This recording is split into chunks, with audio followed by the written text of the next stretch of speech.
देशवासियों के लिए एक अत्यंत ही गौरव और सम्मान का विषय है। और हम लोगों की अपेक्षा है कि इस बार के ओलंपिक्स में निश्चित रूप से भारत का प्रदर्शन बहुत अच्छा रहने वाला है। ये नया भारत है, यहाँ आत्मविश्वास है, यहाँ सम्मान है, नई ऊर्जा है, नई उत्साह है, नया उमंग है। और निश्चित रूप से पूरे देश में ओलंपिक में अगर देश का परफॉर्मेंस अच्छा होता है तो बहुत सारी पीढ़ियों के लिए भी प्रेरणा का स्रोत होता है। आज वर्तमान में स्पोर्ट्स इंफ्रास्ट्रक्चर को लेकर के प्रधानमंत्री जी लगातार चिंतन कर रहे हैं। तो जो खबर आई है ये स्वागत योग्य खबर है और पूरे देश की तरफ से हम अपने मनु भाकर जी को बधाई देना चाहते हैं। ये दिल्ली कोचिंग सेंटर में जिस तरीके से बढ़ोतरी हुई, बेसमेंट में लाइब्रेरी और नियमों का उल्लंघन करके है, बुनियादी रखरखाव में विफलता रहा। कोचिंग सेंटर में दिल्ली की उपराज्यपाल ने भी इसको लेकर जांच की। नहीं, देखिए, निश्चित रूप से बहुत ही दुखद है, बहुत ही दुर्भाग्यपूर्ण है। और देश के भविष्य होते हैं हमारे युवक। और जैसी अखबारों में खबरें आई हैं वो खबरों से बहुत पीड़ा उत्पन्न होती है। इस कठिन समय में हम उन सभी युवकों के परिवारजनों के साथ पूरी संवेदनशीलता, पूरी सहानुभूति और मजबूती के साथ खड़े हैं। लेकिन दिल्ली सरकार को, दिल्ली प्रशासन को ये सुनिश्चित करने की आवश्यकता ज़रूर है कि इस प्रकार की कोई भी दुर्घटना भविष्य में ना हो। इससे हम कैसे सावधान रहें, इससे हम कैसे बचें, ये हम सब की एक सामूहिक चिंता का विषय होना चाहिए। ये प्रस्तावित यूक्रेन यात्रा को लेकर कांग्रेस ने पीएम पर निशाना साधा, कहा कि मणिपुर पहले जाएंगे या उसके बाद जाएंगे। देखिए, ऐसा है कि मणिपुर हमारे लिए एक सेंसिटिव मुद्दा है, हमारे हृदय के करीब मुद्दा है। और हमें विपक्ष से इस विषय पे प्रमाण पत्र लेने की आवश्यकता कतई नहीं है। और ख़ास तौर पे वो विपक्ष जो उत्तर पूर्व के प्रति आज तक सहज नहीं रहा, आज तक सजग नहीं रहा।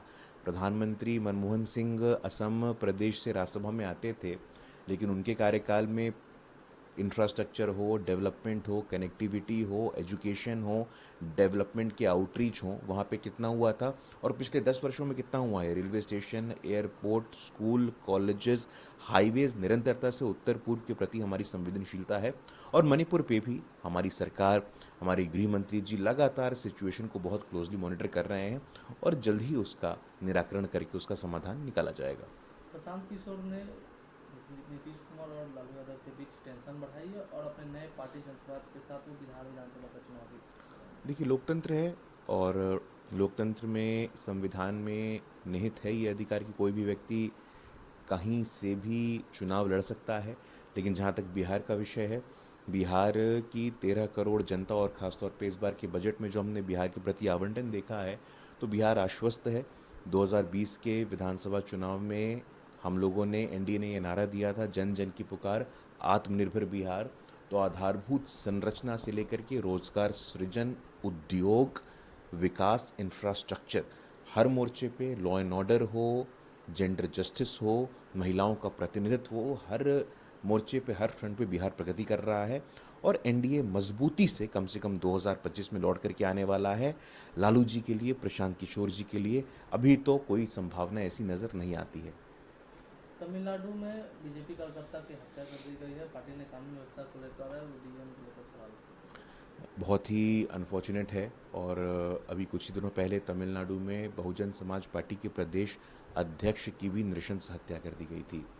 तो पॉलिटिकल वर्कर वहाँ पे अगर सुरक्षित नहीं है, सामान्य नागरिक सुरक्षित नहीं है, तो तमिलनाडु की सरकार को इसमें चिंता करने की आवश्यकता है। Law and order top most priority होना चाहिए। लेकिन इस प्रकार से राज्य में राजनीति के सिवाय राज्य के मुद्दों पे अगर सरकार चिंता नहीं करेगी तो निश्चित रूप से हम तो सरकार को सावधान करेंगे और आवश्यकता पड़ने पे तमिलनाडु के लोगों के लिए आंदोलन भी करेंगे। नीति आयोग की बैठक पर कांग्रेस नेता पवन खेड़ा ने कहा है कि जब पीएम मोदी पूरे चुनाव प्रचार के दौरान डबल इंजन सरकार की बात कर रहे थे तो सोचा कि वो चुनाव के बाद रुक जाएंगे, लेकिन बजट में भी उन्होंने इसके लिए कुछ अपना खजाना खोल दिया। सिर्फ दो राज्यों पर वो निर्भर है, चाहे वो बिहार हो या चंद्रबाबू की पार्टी रहे। राजस्थान और महाराष्ट्र को दंड दिया क्योंकि इन दोनों राज्यों में भाजपा को पर्याप्त सीटें नहीं मिली है। हमें यकीन था कि ऐसे मानसिकता वाले प्रधानमंत्री ऐसा नहीं कर सकते और न्याय यही कारण है कि हम लोगों ने नीति आयोग का बैठक का बहिष्कार किया। नहीं नहीं, देखिए, ऐसा है, पवन खेड़ा जी हों या कांग्रेस के कोई भी लोग हों, बिहार और आंध्र प्रदेश के प्रति आपके नफ़रत का कारण क्या है? बिहार से आपको सीटें नहीं मिली और बिहार में यदि केंद्र सरकार के आवंटन का हिस्सा आता है तो आपको इस बात से क्या समस्या है? आंध्र प्रदेश के बाइफरकेशन में तो आप ही लोग थे और उसके बाइफरकेशन के बाद रंगारेड्डी और हैदराबाद जो कि वहाँ का रेवेन्यू सरप्लस क्षेत्र था वो तो तेलंगाना में चला गया। तो आपके समय जो काम हुए हम उसको पूरा कर रहे हैं, तब भी आपको इसमें राजनीति दिखती है। जहाँ तक राज्यों के आवंटन का विषय है, पवन खेड़ा जी, मैं आपसे आग्रह करूँगा कि आप स्कॉलर नेता हैं, आपको पढ़ना चाहिए। 14th फाइनेंस कमीशन ने 32% से 42% स्टेट का शेयर सेंट्रल रेवेन्यू में किया है। तो वित्तीय संरचना में विकेंद्रीकरण, फिस्कल फेडरलिज्म जिसको हम कहते हैं, हर राज्य के पास वित्तीय कोष मजबूत हो, इसकी चिंता तो हम लोगों ने की है।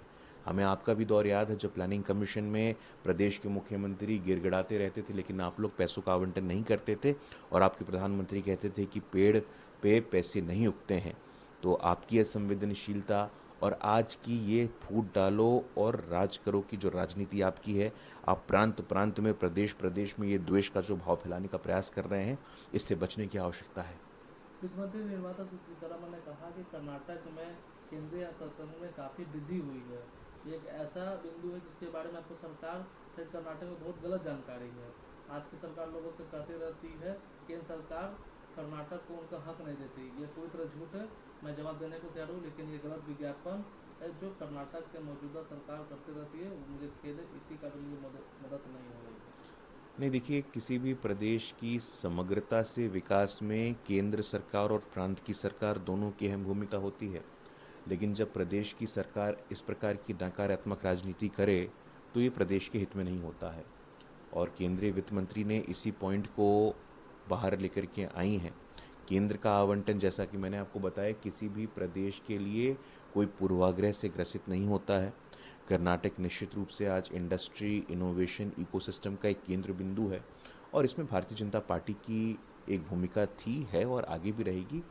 प्रदेश की सरकार, प्रदेश के नेताओं से हम आग्रह करना चाहेंगे कि इस प्रकार से अलगाववादी राजनीतिक तत्वों और अलगाववादी राजनीति से अलग रहने की आवश्यकता है।